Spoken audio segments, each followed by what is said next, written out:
Episode 7 का नाम है मौका। एपिसोड की स्टार्ट में ये जो जेल में तेयू के लॉयर से मिलने आता है। ये वो लॉयर है जिसने तेयू का इल्जाम अपने सर पर लिया था। लॉयर कहता है मैं बेकसूर हूँ लेकिन मेरी बात पर कोई यकीन नहीं कर रहा। ये कहता है मैं करता हूँ। वो उसे मेमोरी कार्ड दिखाता है जो उसने गटर में फेंका था। इससे वो अपनी बेकसूरी साबित कर सकता है। वो ये का शुक्रिया अदा करता है। पहले ये उसे उम्मीद देता है, उसके बाद उसी मेमोरी कार्ड को चबाकर तोड़ डालता है। उसे ऐसा करते देखकर लॉयर अपना सर पकड़ लेता है। सिर्फ इससे वो अपनी बेकसूरी साबित कर सकता था। वो ये पर गुस्सा करता है। ये कहता है तुम अपनी जिंदगी की बहुत परवाह करते हो, इतना कि तुम्हारे लिए दूसरों की जिंदगी मायने नहीं रखती। लॉयर कहता है डिटेक्टिव होकर तुम्हें ऐसी बातें नहीं करनी चाहिए। वो कानून के बारे में उसे ही समझा रहा था। ये उसी की बात को दोहराता है, कानून के बारे में इतनी बड़ी बातें करोगे तो तुम मारे भी जा सकते हो। यही बात लॉयर ने तेज आंख से कही थी। अब जिंदगी भर जेल में सड़ते रहो और जेल से निकलने के बाद तुम्हें कातिल ही समझा जाएगा और ऐसे ही तुम मरोगे। ये जाता है, लॉयर आउट ऑफ कंट्रोल हो जाता है। वो उसे गालियां देता है। पुलिस वाले उसे कंट्रोल करते हैं। नेक्स्ट सीन में अनाउंसमेंट की जाती है तेयू के बारे में जितनी भी वीडियोस थी वो सारी सच हैं। कत्ल के इल्जाम में उसे अरेस्ट किया जाएगा। एक्सीडेंट की वजह से तेयू की एक सर्जरी हो गई है, एक और सर्जरी होना बाकी है। वो अभी तक होश में नहीं आया। होश में आने के बाद उससे पूछताछ की जाएगी।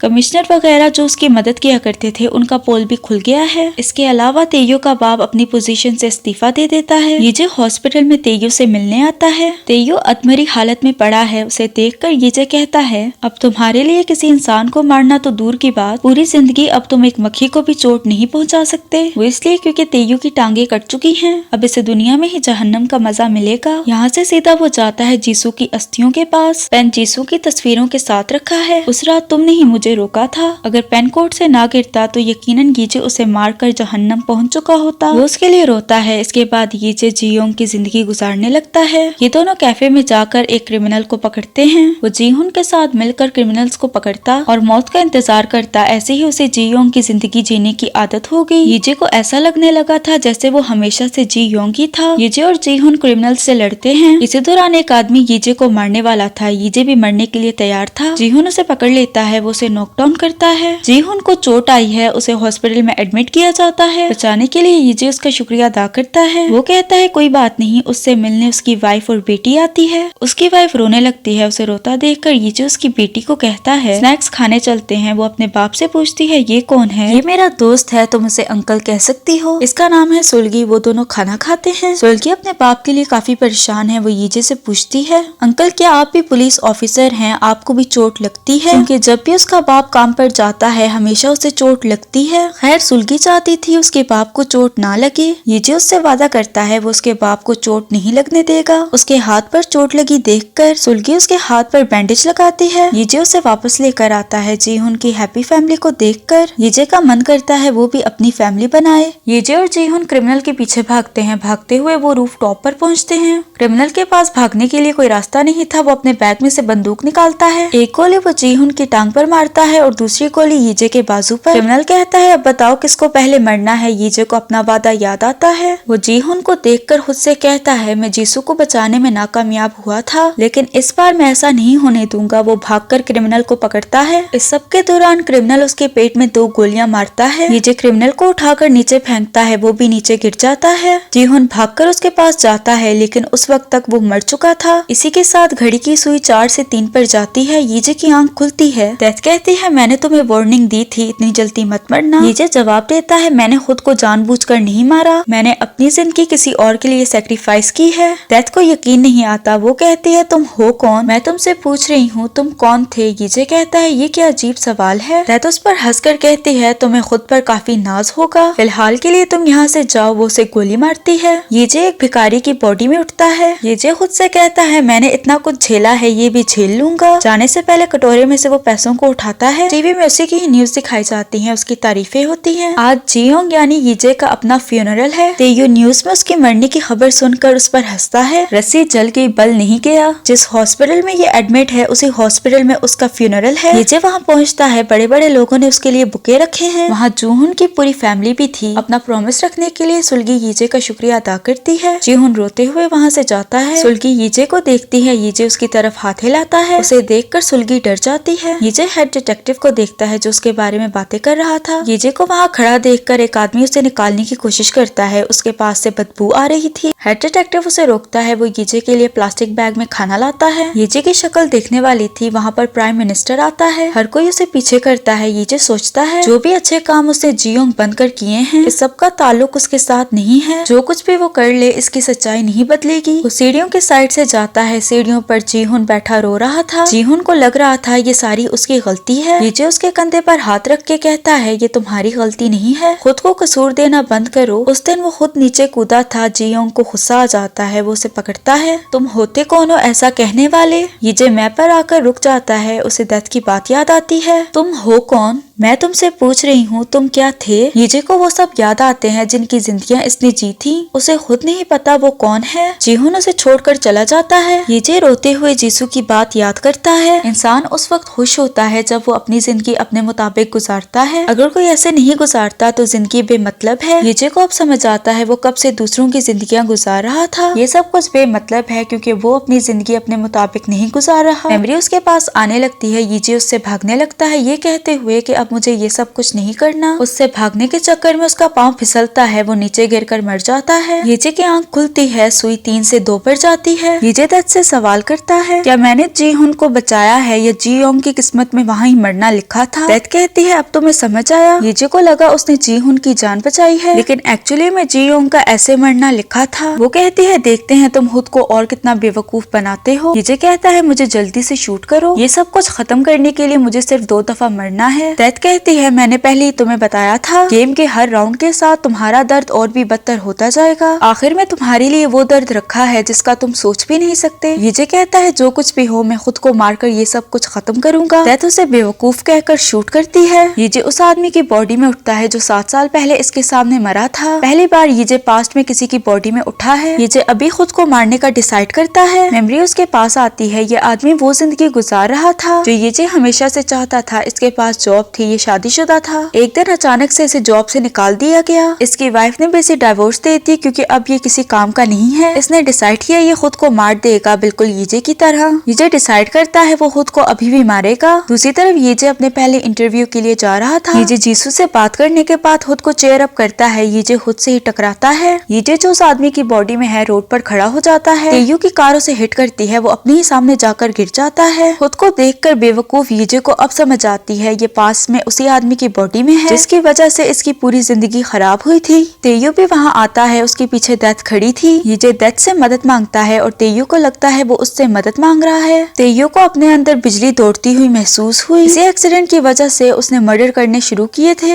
यीजे का बाजू पकड़ता है। वो उससे कुछ कहना चाहता था शायद ये कि अपनी जान लेने की बेवकूफी मत करना। ऐसे ही यीजे मर जाता है। उसकी आंख खुलती है। सुई 2 से 1 पर जाती है। डेथ कहती है सब चीजें पहले जैसी करने के लिए तुम ही एक मौका चाहते थे। यीजे कहता है तुम्हें कैसे पता। डेथ कहती है जिन लोगों को मैंने सजा दी है वो एक ही चीज चाहते थे और वो था आखिरी मौका। इंसान बिना कुछ सोचे समझे उस मौके को भी गवा देता है जो उन्हें दिया जाता है। डेथ की बात बिल्कुल ठीक है क्योंकि यीजे के पास भी आखिरी मौका था। अगर वो सिर्फ उस आदमी की मौत को रोक देता तो यीजे का इंटरव्यू खराब ना होता। तेयू कातिल ना बनता। ये सारी चीजें ये रोक सकता था सिर्फ एक इंसान की मौत को रोककर। लेकिन अपनी बेवकूफी की वजह से उसने ये मौका भी गवा दिया। अब बचा है आखिरी शॉट। यीजे कहता है सिर्फ मौत ही उसे इस दर्द से निकाल सकती है। मुझे जहन्नम में ही जाना है तो तुम मुझे जिसकी बॉडी में भी भेजोगी मैं खुद को जल्द से जल्द मार डालूंगा।